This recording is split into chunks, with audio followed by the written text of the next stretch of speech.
दानासेन सदा निरस्तकुहकं सत्यं परं धीमहि सत्यं परं धीमहि सत्यं परं धीमहि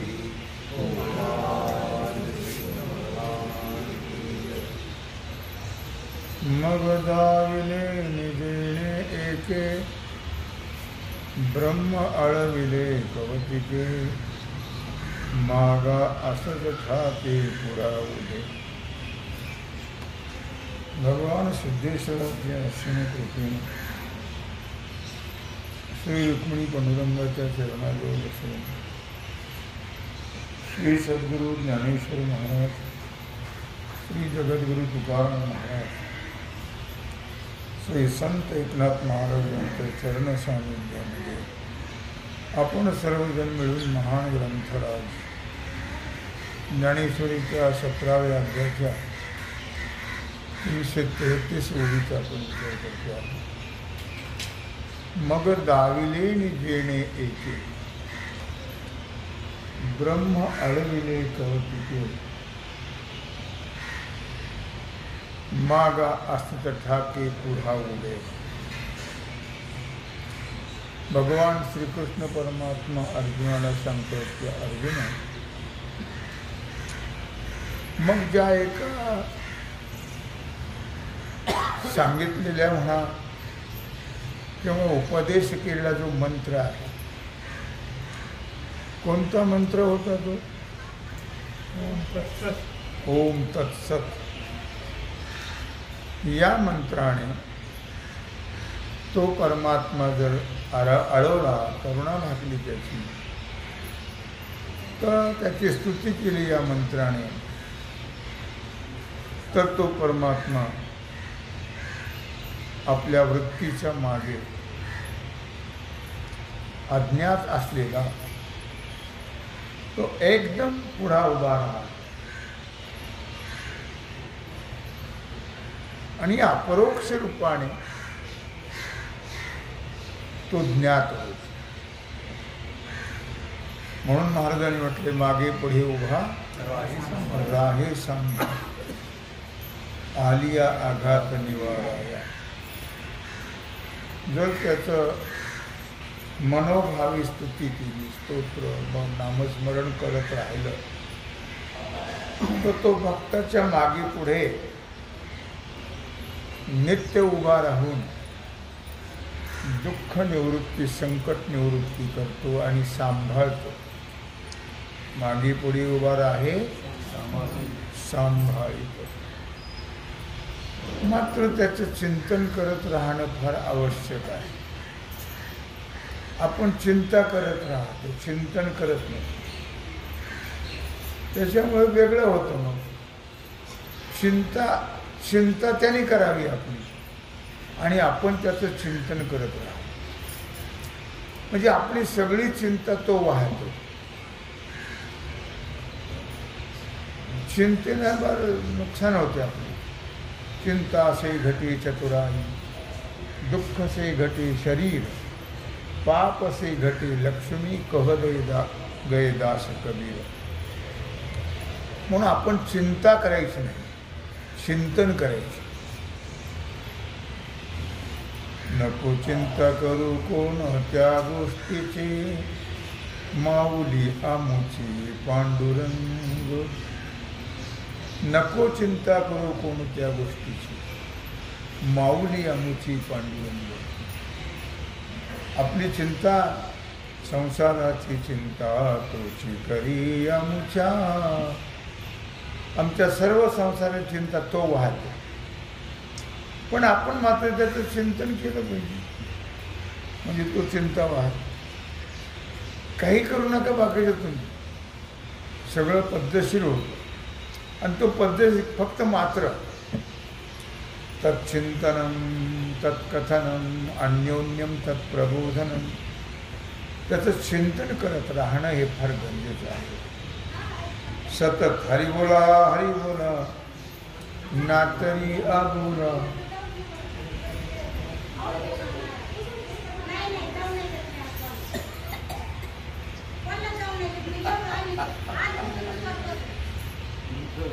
व्यर्थ गलबला करू नका.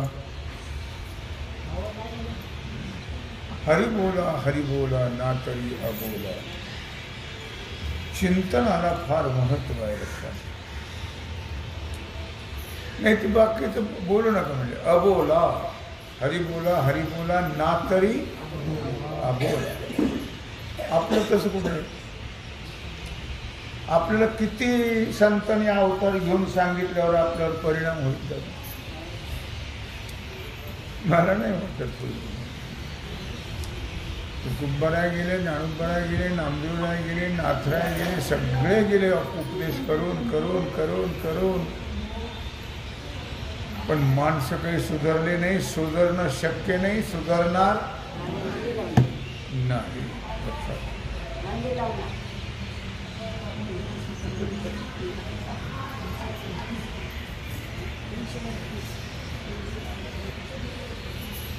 काय लक्षात आलं का?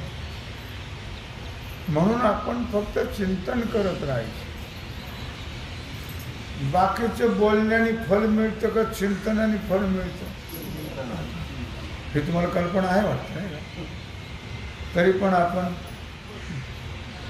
बाकीचंच बोलत चिंतन करत नाही. मला पाहिलं की हरे राम राम राम हरे हरे. माझ्याकडे लक्ष ठेवायचं. आला की सुरू. तोपर्यंत जे तासायचं काय परिणाम होतो आपल्यावर त्याचा.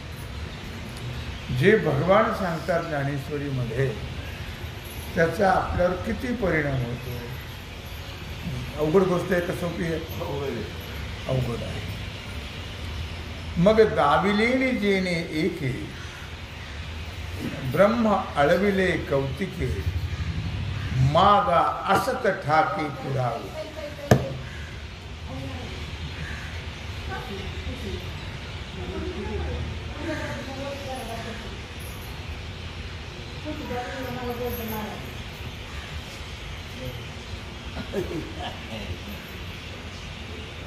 दरवाजा बंद करून घ्या. त्याच्यापेक्षा प्रत्येक माणसाला सांगणार का तुम्ही?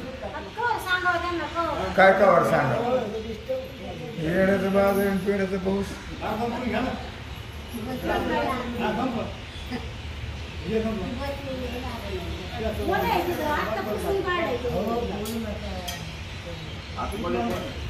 आतमध्ये कोणी आहे का बघा.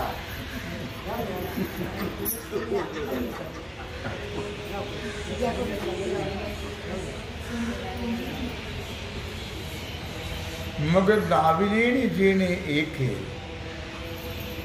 ब्रह्म अळविले कौतिके मागा असत ठाके पुढावगे. म्हटलं या मंत्राने जर तुम्ही त्याची स्तुती करत राहिला, नित्य चिंतन करत राहिला तर तो नक्की आपली काळजी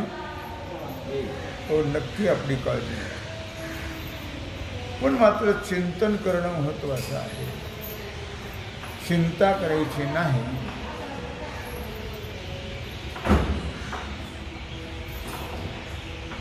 आणि बाकीचं बोलायचं नाही. आपल्या लक्षात नाही राहणार ही गोष्ट. म्हणा पण इथं आलं म्हणून सांगणं माझं काम आहे. कारण राहील लक्षात आपल्या शक्यच नाही. कधीच नाही. केव्हाच नाही राहणार. काय पण जर आपण त्याचं चिंतन करत राहिलं, आपणही करतो, दुसऱ्यालाही करायला लावायचं. आपणही देवाचं भजन करायचं आणि दुसऱ्याला करायला लावायचं. म्हणजे त्याचा परिणाम फार मोठा आहे. लक्षात फार मोठा आहे. नाही तर फार मोठी नुकसान आहे. आपल्याला फायद्याचीही गरज नाही आणि नुकसानीचाही विचार आपण करत. आपण म्हणजे इथले माणसं फक्त नाही, सगळे जेवढे मानव प्राणी आहेत त्याच्याकरता हा विषय आहे. कसा एवढ्या करताच आहे, एवढ्या करता सगळ्या मानव जगाकरता ज्ञानेश्वरी सांगितले का? आपल्या प्रवचन मंडळाकरता, जगाकरता. त्यामुळे आपल्याला काही वाटून घ्यायची गरज आपण त्याचा विचार करायचा. अर्जुनाची व्याजी निमित्त करून श्रीराजे, संसारा एवढे थोर ओझे फिरले प्रवचन मंडळाचे. जगाचे तर तुम्ही काय लावून घेऊ.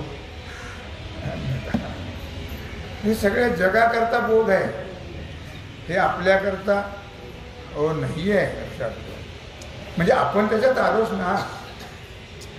जगाच्या वेगळे आपण आहोत काय? म्हणजे आपल्याला सगळ्याला आपण त्याच्यात आहोत, सगळे आहोत. मग आपल्या सर्वाकरता आहे ते. 1-2 माणसाकरता, 4 माणसाकरता हा प्रकार, नुसत्या अर्जुनाकरता हा प्रकार नाही. म्हणून तो अपरोक्ष रूपाने परमात्मा अखंड आपल्या मागे पुढे आहे. लक्षात ठेवा. त्याच्याशिवाय आपण जगू शकत नाही. आपल्याला आठवण असो नसो त्या परमात्म्याची, पण त्याला आपली आठवण आहे. आणि ज्यावेळी त्याला आपली आठवण नसेल त्यावेळी आपल्या दारात लोक जमलेले असतील. कळलं का तुम्हाला? त्याला आठवण आहे, आपल्याला नसेल. आणि ज्यावेळी त्याला आठवण होणार, तो जेव्हा विसरेल आपल्याला, त्यावेळी आपल्या दारामध्ये लोक जमलेले असतील. कळलं का?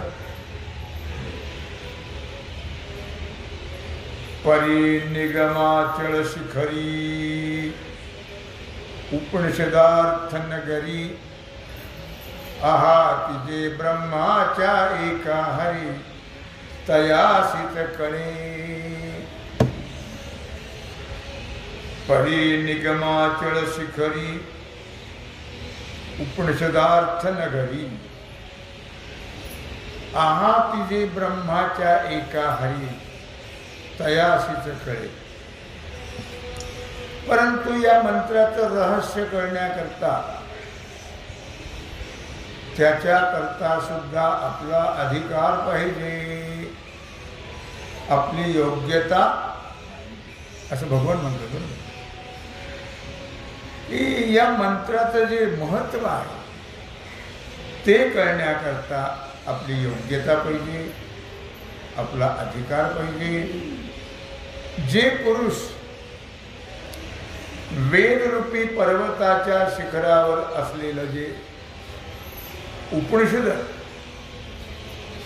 त्या उपनिषद अर्थाच्या नगरामध्ये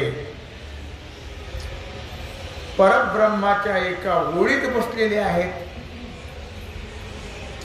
त्याचा अर्थ जे ब्रह्मरूप झालेले आहेत. आपण ब्रह्म आहोत का नाही? आपण ब्रह्म आहोत का ब्रह्मरूप आहोत? ब्रह्म आहोत आपण, पण ब्रह्मरूप झालेले इथं ते सांगताय की जे अशा प्रकारे त्या परब्रह्माच्या एका ओळीत बसलेले आहेत. याचा अर्थ जे ब्रह्मरूप झालेले आहेत कोणते? असे धर्मनिष्ठ, असे ब्रह्मनिष्ठ, असे विरक्त, असे भक्त, वेदार्थज्ञ, वेदाचा अर्थ जाणणारे, अशा पुरुषालाच ब्रह्मरूपता झालेला आपल्याला पाहता येतं. आणि अशा पुरुषालाच या मंत्राचं महत्व कळलेलं. कोणता मंत्र? ओम तत्सत. सर्वांना कळत नाही म्हणून तर महाराजांनी म्हटलं ते फार जोमलं. वेदाचा जो अर्थ आम्हासीच ठावा, एरामी वहावा भार माथा.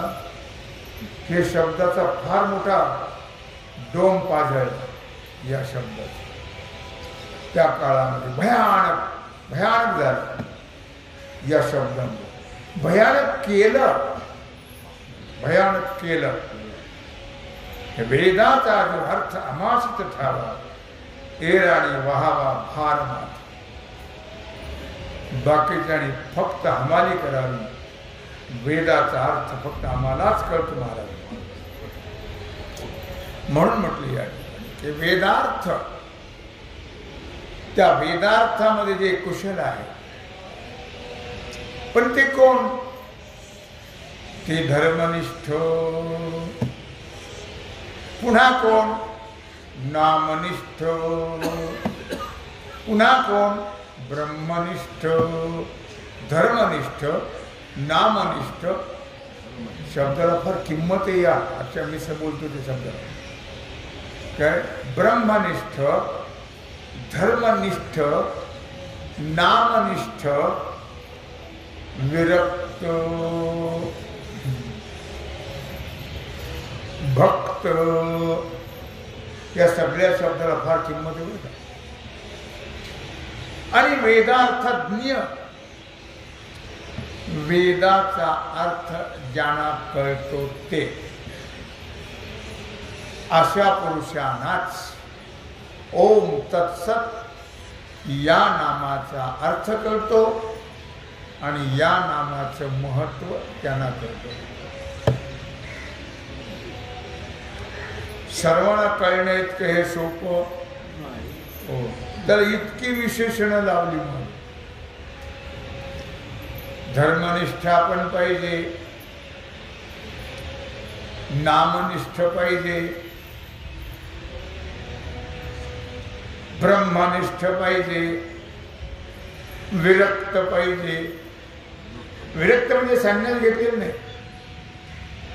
भगवे कपडे घातले त्रिदंडाचा धारण केला त्यांना नाही म्हणत विरक्त ही काही इथे बसली घेऊन हे विरक्त आहेत का नाही यांना विरक्त म्हणत नाहीये लक्षात. विरक्त कोण संसारी असावे असोनी नसावे ती विरक्त. संसारात आहेत पण संसार त्यांच्यात पाण्यात नाव आहे पण नावेत पाणी आणि गेलं नावेत पाणी ते काय होईल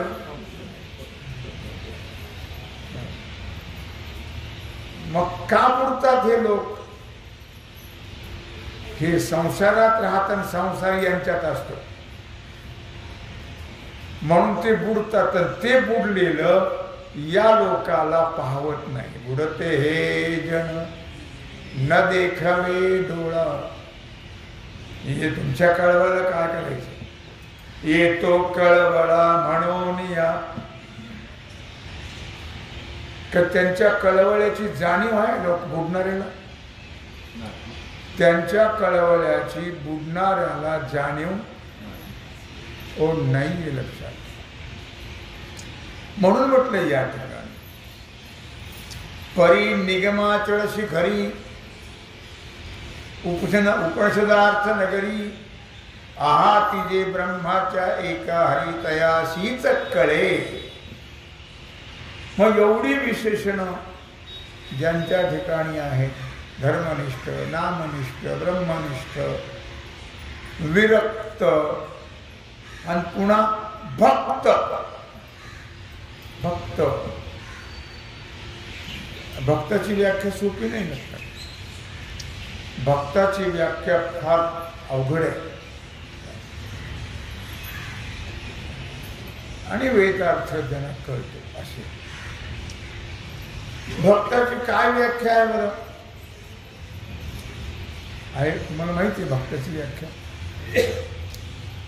एक गाव आम्ही विठोबाचे नाम आणि कापे काम नाही आता मोडून या वाटा सूक्ष्म दुस्तर केला राज्यभार चाले ऐसा.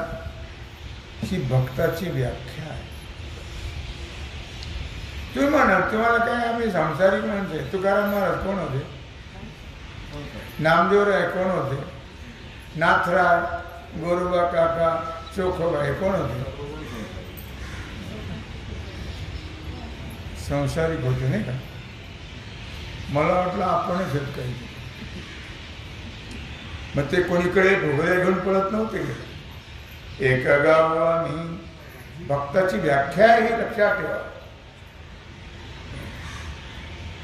असे जे निष्ठ भक्त, ब्रह्मनिष्ठ, विरक्त, धर्मनिष्ठ आहेत, त्यांनाच्या ओम तत्सत या नामाचा अर्थ आणि या नामाचं महत्व कळेल. हे असो प्रजापती. माझे शब्द तुम्हाला पुष्कळसे करू वाटतात, पण त्याला विलाज नाही. इथं आहे ते सांगावं. तुम्हाला कडू वाटू नाही तर गोड वाटू. त्याच्याशी ज्ञानेश्वर महाराजाला कर्तव्य नाही आहे लक्षात. कारण येतो हिताचा कळवळा मला नाही. ज्ञानेश्वर संतान मी तर आपला फोडिले भांडार, धन्याचा हा माल, मी तो हमाल भारवाही. कोण म्हणतो? कोण म्हणतो? तुकाराम महाराज.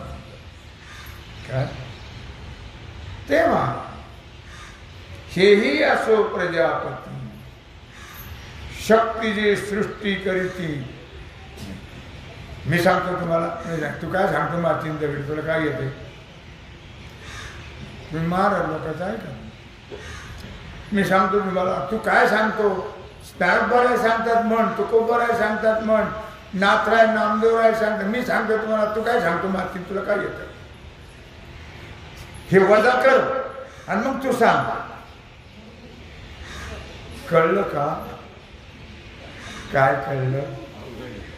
हे सगळे वजा कर आणि मग तू सांग.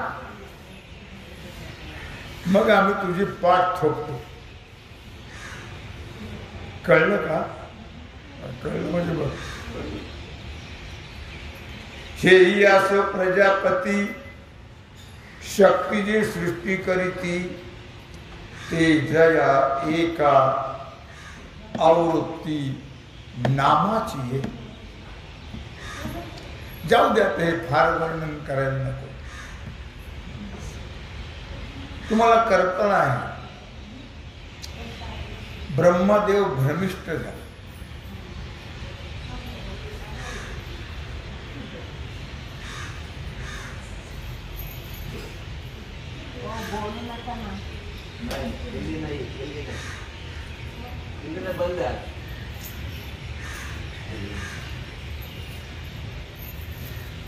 ब्रह्मदेव भ्रमिष्ठ झाला.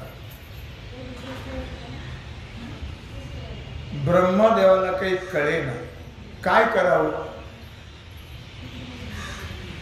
ब्रह्मदेवाला बाकीचं तर थोडा. ब्रह्मदेवाला काही कळेना. ब्रह्मदेव भ्रमिष्ठ झाला. आणि मग आकाशवाणी तप. काय आकाशवाणी झाली? तप. तेवढेच शब्द घेतले ब्रह्मदेव. तप. त्याचं विश्लेषण केलं नाही किंवा कोणाला विचारलं नाही कसं आहे, काय काय झालं आकाशाने, काय म्हणते. तप म्हणजे काय? आणि बस ब्रह्मदेवाने या मंत्राचा जप केला पण त्याला बुद्धी सुचली आणि मग जगत निर्माण केलं. अगोदर ब्रह्मदेवाला काही कळेनाच. उगं भांबावल्यासारखेच बसले होते. कोण? ब्रह्मदेव. काय करावं काय करावं काय करावं काही सुचेना. मोठे त्यांच्याकडे खातं आहे. खाते वाटप तर झालेली आहे पण तरी सुचना काय करावं. असे भांबावून गेले होते. मोठं खातं आहे त्यांच्याकडे, ग्रह खातं. आणि मग आकाशवाणी झाली. तप. आणि तप म्हटल्यावर त्यांनी या मंत्राचा जप केला. आणि या मंत्राचा काय सामर्थ्य आहे. या मंत्राच्या सामर्थ्याने जगत निर्माण करण्याची शक्ती त्यांना निर्माण झाली. आणि मग त्यांनी हे जगत निर्माण केलं. हे यासो प्रजापती इथं शब्द आला म्हणून सांगितलं. शक्ती जे सृष्टी करीती, प्रजापती म्हणजे ब्रह्मदेव. ब्रह्मदेवाच्या ठिकाणी जी शक्ती प्राप्त झाली, जगत निर्माण करणं, घर बांधायचं असेल तर मनुष्य आयुष्यावर हैराण होतो. घर आपलं, शेजाऱ्या पाजाऱ्याचं नाही, आपलं घर बांधायचं म्हटलं तर मनुष्य हैराण होतो. म्हणून अशी म्हण आहे, घर बांधून पाहावं, लग्न करून पाहावं, म्हणजे कळतं काय आहे. म्हणजे गप्पा सांगायला फार सोपं आहे. असं करावं, तसं करावं, हे इंजिनियर लावा, तो करावा, करून बघ, मग कळेल काय पत्ता आहे. फार अवघड आहे. म्हणून ब्रह्मदेव हा ज्यावेळी थांबवल्या गेला, त्यावेळी शक्ती एवढं मोठं काम करायचं. हो, एखादं घर बांधायचं असेल तर ते काय एवढं अवघड नाही. एखाद्याला उक्त दिलं तर ते बांधून देतात. कसला का विटा वापरणार, पण देतात बांधून बिचारे. पण हे विश्वाचं काम करायचंय, आणि विश्वाचं काम करण्याकरता तेवढी शक्ती पाहिजे, साधी गोष्ट नाहीये. मग ती शक्ती कशाने प्राप्त होती? नाम सामान्य आहे, नामा परते साधन नाही, ऐसे वेद रीतीवर. नामाचा महिमा कोण करी सीमा, जपा श्रीरामा एका भावे. मग नलगती मंत्र, नलगती स्तोत्रे, मंत्रवक्त्रे. मग काही करण्याची गरज नाही. जपा श्रीरामा एका भावे. मग काय होतं ते पहा. या राम शब्दाला उलट जपणाऱ्याने शतकोटी रामायण लिहिलं. उलटा मंत्र जपे कोळीन, त्याच्या पापाची झाली होळी. वाल्मिकाला राम सुद्धा म्हणता येत. उलटा मंत्र जप, आणि त्या उलट्या मंत्राच्या जपाचा परिणाम काय ताकद आहे. शतकोटी रामायण लिहिलं. म्हणून प्रजापती ब्रह्मदेव यांना शक्ती प्राप्त झाली. कशाने? नामाने. नामात काय सामर्थ्य नाही. काय नोहे केले, काय नोहे केले, एका चिंतिता विठ्ठले. काय सकळ साधनाचे सार, सकळ साधनाचे सार. काय नोहे केले एका चिंतिता विठ्ठले, सकळ साधनाचे सार. नाम हे सगळ्या साधनाचं सार,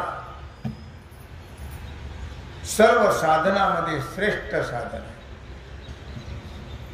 म्हणून हे ही असो प्रजापती, शक्ती जे सृष्टी करीती, ते जया एका आवृत्ती नामाची.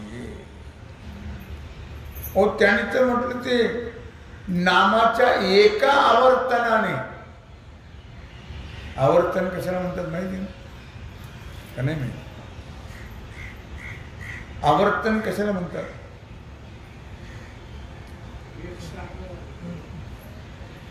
जेवढी अक्षर आहेत तेवढ्या लाख वेळा जप करणं त्याला आवर्तन.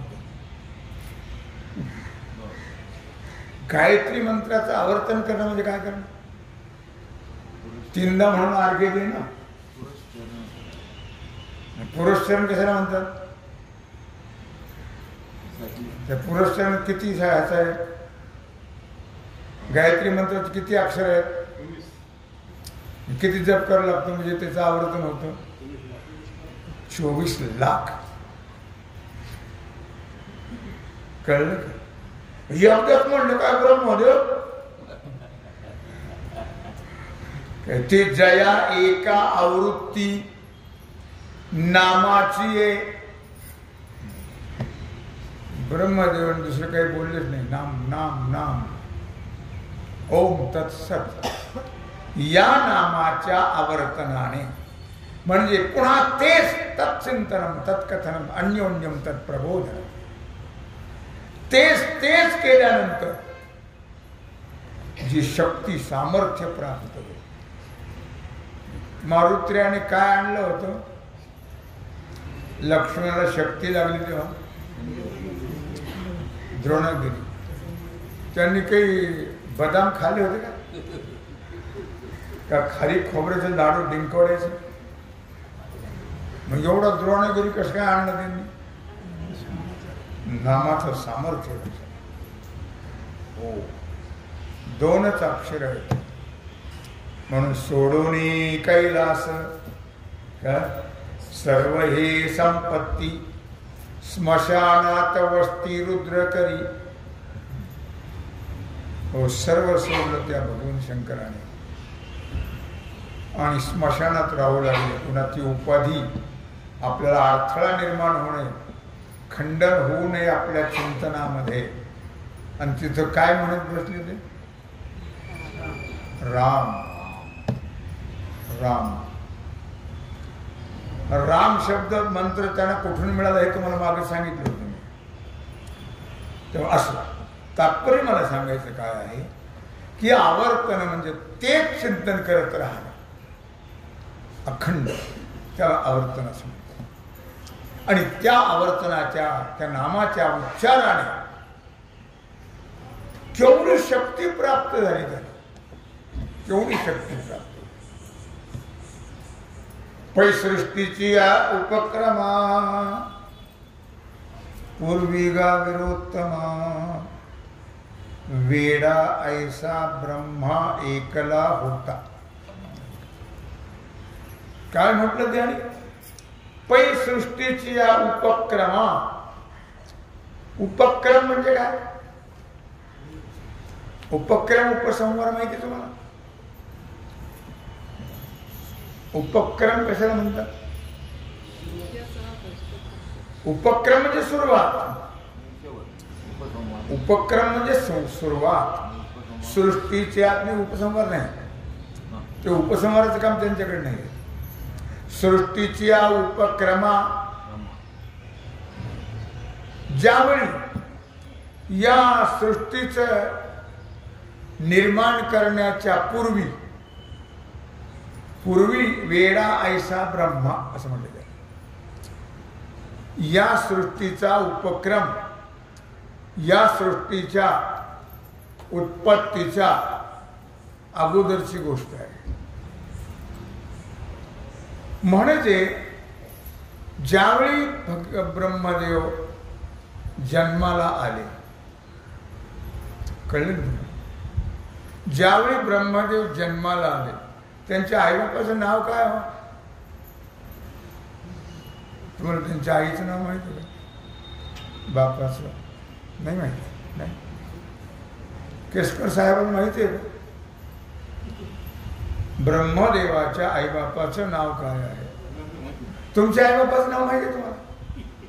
काय नाव आहे? अरे तुमचे आईबाप म्हणजे कोण?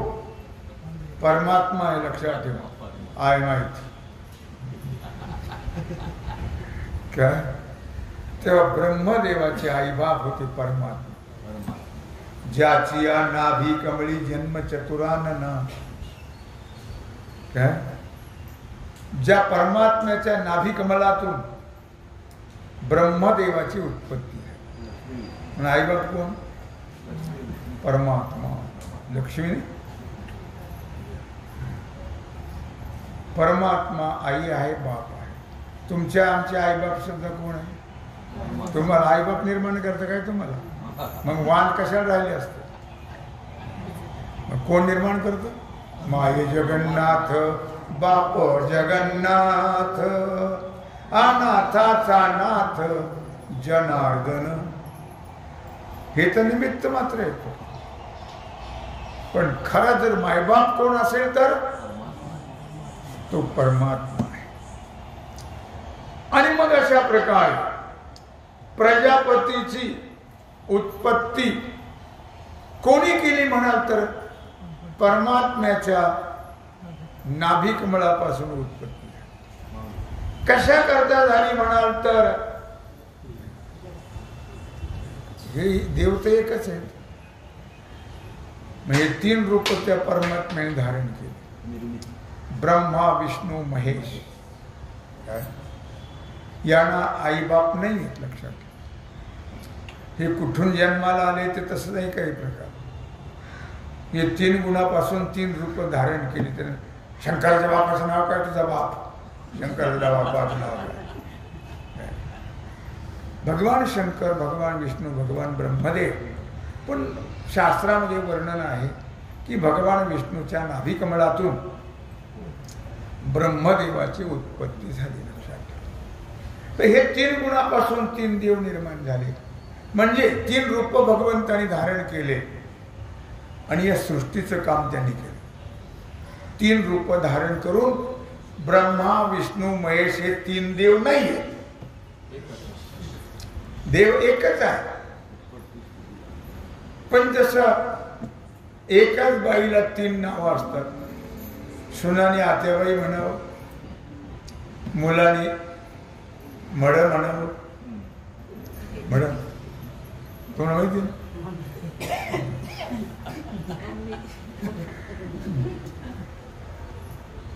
आणि नातवाने आजी म्हणा. बाया किती आहेत? तसं परमात्मा हा एकच आहे. कार्य परत्वे 3 रूप धारण केली म्हणून त्याला 3 नावं दिली आहेत. ती केवळ या जगत उत्पत्ती, पालन आणि संहार हे 3 कामं करण्याकरता. त्याला एकट्याला करता आले नसते असं नाही.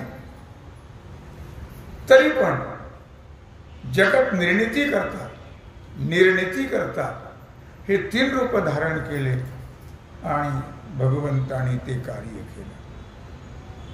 हे सर्व सामर्थ्य जे प्राप्त झालं सांगायचं म्हणजे ब्रह्मदेवाला ते ओम तत्सत या मंत्राचं सामर्थ्य आहे असं भगवान अर्जुनाला सांगतात.